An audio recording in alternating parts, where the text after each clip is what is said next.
In today's video, I'm going to teach you how to use the primary field in Airtable. The primary field is the very first column in any table, and it acts like the record's name tag. It's what you see in linked records, automations, and most views, so setting it up well makes everything else in your base clearer and easier to manage. Start by heading to Airtable in your browser and signing in. Once you're in, open the app or base you want to work with. You'll land on a table view where the leftmost column is your primary field. It's often called name by default, but yours might be different.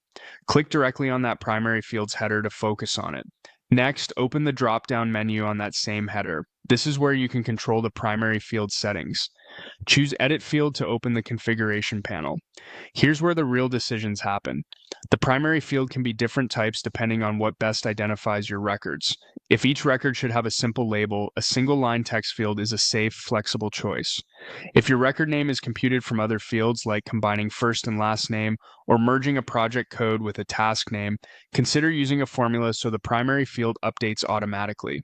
Take a moment to confirm the format, description, and any options that will make this field easy to read at a glance.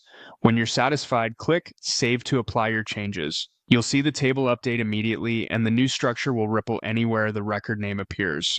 If you want a safety net before you keep iterating, open that drop-down again and select Duplicate Field.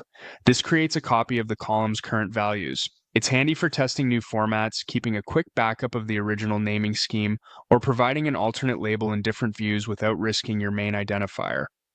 Finally, use Show Dependencies from the same dropdown to see where this primary field is referenced. This view helps you spot formulas, lookups, automations, or interfaces that rely on the primary field, so you don't accidentally break something by changing its type or content. If you see a lot of dependencies, make adjustments carefully and consider making changes during a low traffic time. A quick recap. Open your base, select the primary field, edit it to match how you identify records, save your changes, duplicate it if you want a backup, and review dependencies to keep everything in sync. With a thoughtful primary field, your links, views, and reports will all make more sense, and your entire base becomes easier to navigate.